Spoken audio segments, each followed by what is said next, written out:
हनुमान जी महाराज हनुमान जी महाराज प्रभु की कृपा से उनकी आज्ञा पाकर जब सागर तट पर आते हैं तो हनुमान जी महाराज को अपने पिछले जिस जीवन के साथ वो अपने पूरे वरदानों को भूलकर जी रहे थे, तो वो सारे वरदान उनको याद तो है नहीं, लेकिन फिर भी हनुमान जी का मन बड़ा बना हुआ था। लेकिन देखो, जिनका मन बना हुआ है, जिनकी इच्छा होती है ना, तो प्रभु उनकी इच्छा को जरूर पूरा करते हैं। जैसे आज हमारे परिवार की इच्छा थी कि आप सभी यहाँ पधारें और आपका स्नेह आशीर्वाद हमें मिले, तो हनुमान जी महाराज सागर तट पर खड़े हैं मौन रूप में। तो इस सुंदरकांड की प्रथम चौपाई है, जामवंत के वचन सुहाए सुनी हनुमंत हृदय अति भाए। जामवंत एक बुजुर्ग की भूमिका में सुंदरकांड में जहां दर्शाया गया है, क्योंकि वो अनुभव है उनके पास था, वो बुजुर्ग थे और हनुमान थे युवा। तो आज की पीढ़ी को इस पहले श्लोक से ही गोस्वामी तुलसीदास जी महाराज ने जो शिक्षा प्रदान करने की जो कोशिश की है कि जामवंत के वचन सुहाए, यानी बुजुर्गों के वचन अगर युवाओं को, मन को, बिल्कुल उनके मार्गदर्शन को अगर वो अपने अनुसरण में लेते हैं और उनके आज्ञा के अनुसार अपने जीवन के कार्य करते हैं, तो वो सदैव प्रभु की इच्छा के साथ सभी मनोकामनाओं को पूर्ण करते हैं। तो हनुमान जी महाराज मौन खड़े थे, तो उनको जामवंत जी ने सब याद दिलाया। ये याद करो बलवंत तुम्हारी बचपन की कहानी, क्योंकि हनुमान जी महाराज ने जब सूर्य को अपने मुंह में समा लिया था, तब इंद्र के वज्र के प्रहार के साथ उनकी ठोड़ी पर जो प्रहार हुआ था, तो उनके प्रहार के साथ जब वो धरती पर गिरे, तो मां अंजलि ने पुकार की, तो सभी देवी देवताओं ने उनको इतने वरदान दिए कि अब उनको किसी और वरदान की आवश्यकता थी ही नहीं। लेकिन हनुमान जी महाराज को वो सारे वरदान याद नहीं थे, क्योंकि वानर रूप में होने के कारण वो अपने जो वानर प्रजाति की जो उद्दमता है, यूं कहे तो बदमाशिया, वो जरूर करते थे। तो संतों को वो परेशान करते थे, तो संतों ने उनके वरदानों को नष्ट तो नहीं किया, लेकिन उनको ये जरूर किया कि जब आपको जरूरत पड़ेगी, तब कोई बुजुर्ग आपको याद दिलाएगा, तब ये शक्तियां सब आपको याद आ जाएगी। बोले सियावर रामचंद्र भगवान की। तो बालाजी महाराज को सारी शक्तियां याद आती है, और तब मैनाक पर्वत से वो हुंकार भरने के बाद बालाजी वहां से लंका में प्रस्थान करते हैं, और लंका में आकर सर्वप्रथम वो द्वार पर खड़ी लंकनी से भेंट होती है उनकी। तो लंकनी से भेंट होती है, तो वो द्वार के अंदर प्रवेश नहीं करने देती। तो बालाजी महाराज उनको कहते हैं, हे माते, मुझे सिर्फ ये नगरी देखनी है, मेरे मन में ये लालसा है कि ये नगरी बड़ी सुंदर है और मुझे ये नगरी देखनी है, बस आपकी आज्ञा हो तो मैं एक नगरी में घूम आऊं। तो लंकनी समझती है कि मेरी आज्ञा तो मैं अगर दे भी दूं इसको, लेकिन ये कहीं नुकसान न कर दे, कोई मायावी ना हो, तो वो उनको सीधा मना कर देती हैं कि आप इसके अंदर नहीं जा सकते। तो हनुमान जी महाराज उनको मना करने के बाद फिर बार बार कहते हैं, तो उसको गुस्सा आता है और वो उनको मारने के लिए जैसे प्रहार करती है, तो हनुमान जी महाराज बड़ा विशाल रूप धरने के बाद लंकनी को एक मुष्टिका प्रहार से सीधा यमपुरी पहुंचाने का कार्य कर देते हैं, और फिर लंका में प्रवेश करते हैं और लंका के दुर्ग को देखते हैं, महलों को देखते हैं, कहीं माता सीता को नहीं पाते। तो एक ऐसा भवन उन्होंने देखा है, उनकी नजर में ऐसा भवन आया जिस पर राम नाम अंकित, अति सुंदर वो राम नाम लिखा हुआ एक भवन है, जिसके अंदर की ध्वनि जो उनको सुनाई दी, तो प्रभु का कीर्तन चल रहा था, उनका मनन चल रहा था। तो हनुमान जी महाराज के मन में विचार आया कि कहीं ना कहीं यहाँ कोई सज्जन पुरुष निवास करता है, क्यों ना मैं भी विप्र रूप धरकर उनके दर्शन करूं। तो हनुमान जी महाराज तुरंत अष्ट सिद्धि नौ निधि के दाता, वो तुरंत अपने भावों के साथ विप्र रूप धर लेते हैं, ब्राह्मण के रूप में आ जाते हैं, और विभीषण जी के द्वार पर जाकर वहां पर प्रभु का चिंतन मनन करने लगते हैं। और उस संकीर्तन के साथ विभीषण दौड़े चले आते हैं कि कौन है जो इस पापमयी नगरी लंका में प्रभु का चिंतन भजन कर रहा है। तो जैसे ही द्वार खोलते हैं, तो सामने विप्रवर बड़े भावों के साथ नृत्य करते हुए श्री राम की माला जपते नजर आते हैं। तो वो जाकर उनको वहां पकड़ के रोकते हैं कि आप विप्रवर यहाँ कहां से पधारे और अपना परिचय दीजिए। तो हनुमान जी महाराज उसी धुन में नाचते हैं। तो फिर विभीषण जी महाराज उनको रोकते हैं कि मैं आपसे निवेदन कर रहा हूं कि ये लंका नगरी है, जो राक्षसों की नगरी है, मेरी आपसे विनती है कि आप ऐसा ना करें। तो फिर हनुमान जी महाराज कहते हैं कि आप तो यहाँ बैठकर भजन कर रहे हैं, मुझे मना क्यों कर रहे हैं? तो विभीषण जी महाराज कहते हैं मैं इस नगरी में ऐसे रहता हूँ जैसे 32 दांतों के बीच ये जीवा रहती है। इस जीव को जिस प्रकार अपने मुखमंडल में रखा है, ठीक इसी प्रकार मैं इस नगरी में बसा हुआ हूँ, इसलिए आप बताइए, अपना परिचय दीजिए। तो हनुमान जी महाराज बड़े गुणों के सागर हैं और उनको ज्ञान गुणों का भंडार कहा जाता है। तो अपने गुणों के साथ वो उनसे निवेदन करते हैं कि पहले अपना परिचय दीजिए भक्तराज। तो फिर विभीषण जी महाराज उनको अपना परिचय देते हैं कि मैं रावण का छोटा भाई हूं, विभीषण नाम है मेरा, और अब आप मुझे अपना परिचय दीजिए। तो हनुमान जी महाराज उनको कहते हैं मैं प्रभु श्री राम का दास हूं, उनका सेवक हूं और उनके इस काम से मैं यहाँ आया हूं। तो अपना उद्देश्य उनको बताते हैं। तो विभीषण जी महाराज उनका मार्गदर्शन करते हैं और वो किस प्रकार आगे लंका में प्रवेश करते हैं, और लंका में प्रवेश करने के बाद वहां कैसे वो बाग को उजाड़ते हैं, अशोक वाटिका को उजाड़ते हैं, और उसके बाद जितने भी योद्धा उनको मारने के लिए आते हैं वो सभी को यहाँ से यमपुरी का रास्ता दिखाते हैं। अंत में इंद्रजीत उनसे लड़ने आते हैं और उनको फिर ब्रह्म फांस में बांधकर वहां से रावण के दरबार में ले जाते हैं। तो आइए अब आगे सुंदरकांड में हनुमान जी और रावण के बीच में क्या संवाद चलता है। जाके बल लवलेश ते जीते हु चराचर जारी, सुदूत में जा करी हरियाने हूँ प्रिय नारी, सियावर रामचंद्र शंकर हरिओम सीताराम। हेलो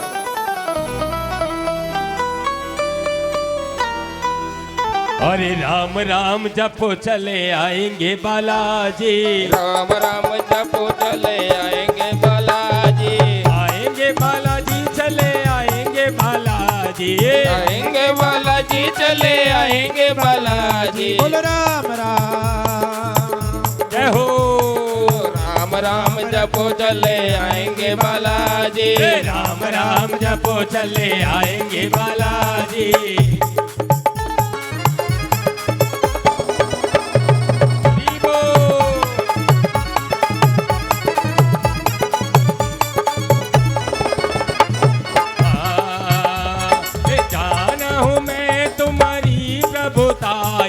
कमर बाऊ सन परी लड़ाई, सहस बाऊ सन परी लड़ाई, कमर माल सन करी जसु पावा, सुनी कपी वचन भी हसी भी हरावा, कपि सुबाऊ ते तोरे उरुखा,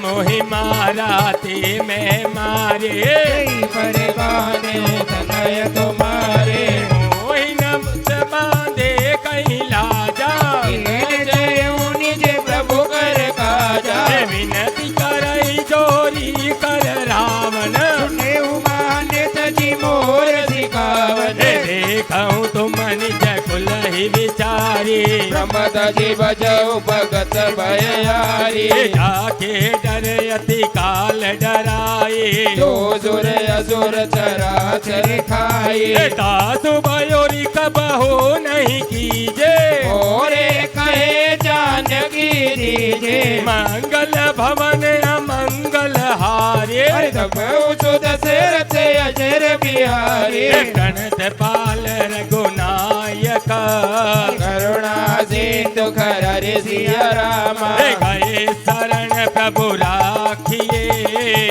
अपराध बिचारी सिया राम, जय सिया राम जय जय सिया राम, जय जय पवन पुत्र हनुमान, राम चरण पंकज उर धरऊ, लंका चल राज तुम करो, ऋषि पुलस्त जसु विमल मायंका, शशि महुजनि होय कलंका, राम नाम बिनु गिरा न सोहा, एक विचार त्यागी मद मोहा, वतन ही नहीं सोह सुरारे, सब भूषण भूषित वर नारी, राम विमुख संपत्ति प्रभुताई गाय रही पाए बिनु पाए हे सजल मूल जिन सरतनि नाही परसि गए बुनि तवै सुखाई हे सुन दस कंठ कौपन रूपे विमुख राम त्रासा नहीं कोपी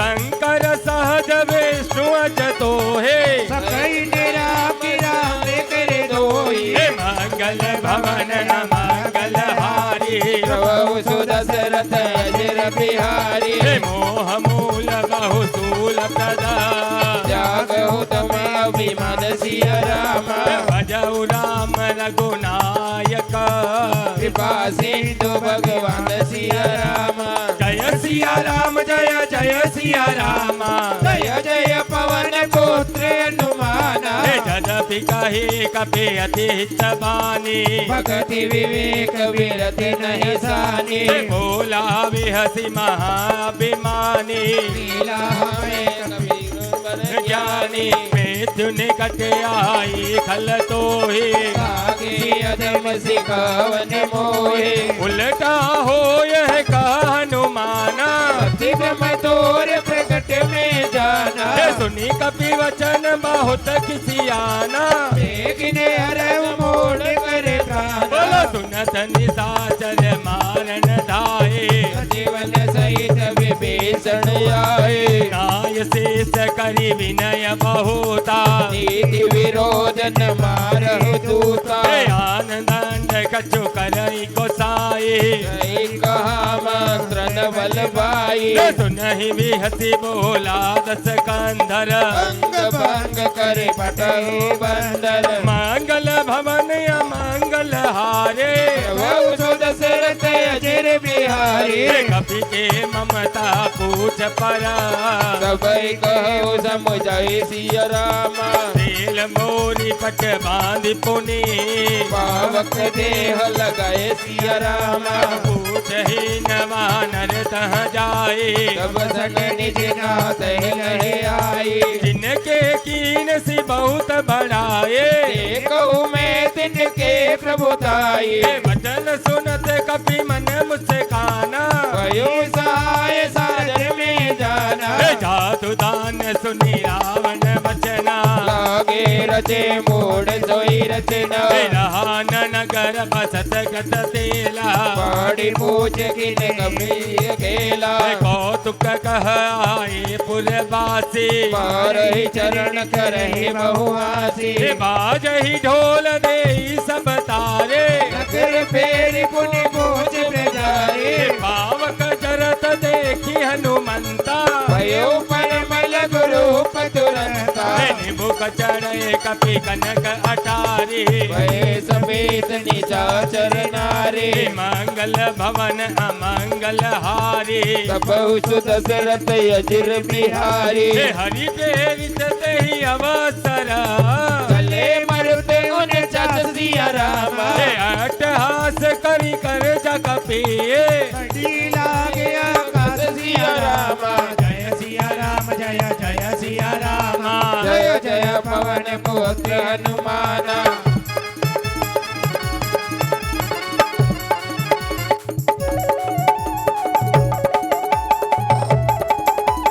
जय हो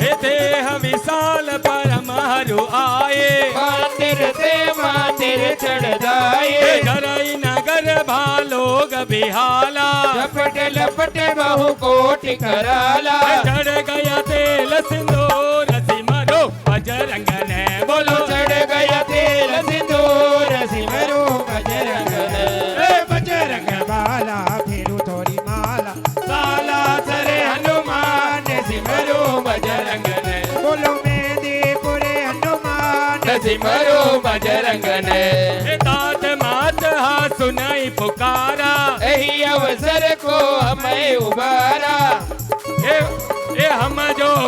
यह कभी नहीं होए। बानर रूप धरे सुर कोये। ए दया करो नि भरपूर सिमरो बजरंग ने। बोलो दया करो नि भरपूर सिमरो बजरंग ने। बजरंग माला फेरू तोरी माला साला सरे हनुमान सिमरो बजरंग ने। बोलो पूरे हनुमान सिमरो बजरंग ने।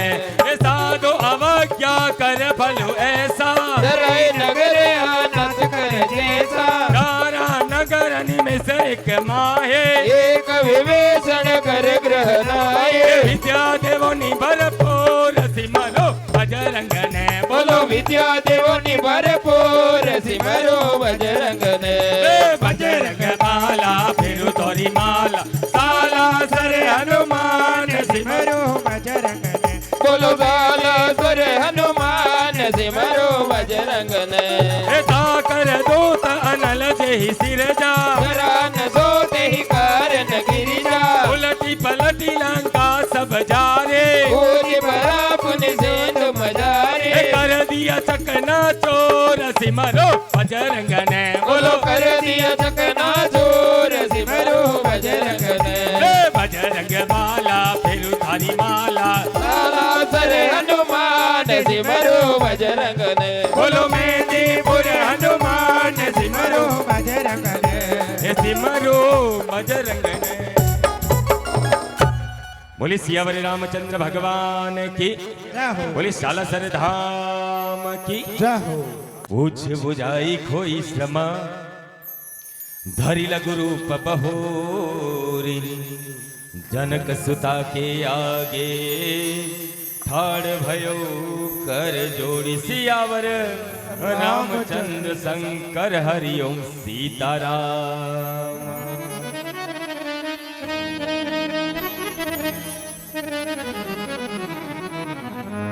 जय श्री राम। अरे जय सिया राम जय जय सिया राम जय जय सिया राम। हो जय सिया राम जय जय सिया राम जय जय सिया राम। जय सिया राम जय जय सिया राम जय जय सिया राम। अरे जय सिया राम जय जय सिया राम जय जय सिया राम। मंगल भवन अमंगल हारी जय सिया राम। दशरथ अजर बिहारी जय सिया राम। मात मोहे दीजे कछुते ना जय सिया राम। जय श्री रघुनायक मोई दीना जय सिया राम। चूड़ामणि हो तारी सब दय हो जय सिया राम। हर्ष समेत पवन सुत लयो जय सिया राम। बजरंग बजरंग बजरंग बजरंग। अरे बजरंग बाला बजरंग बजरंग। बजराम जय हो। सिया राम जय हो। बजराम सिया राम। बोलो जय सिया राम जय जय सिया राम। प्रणाम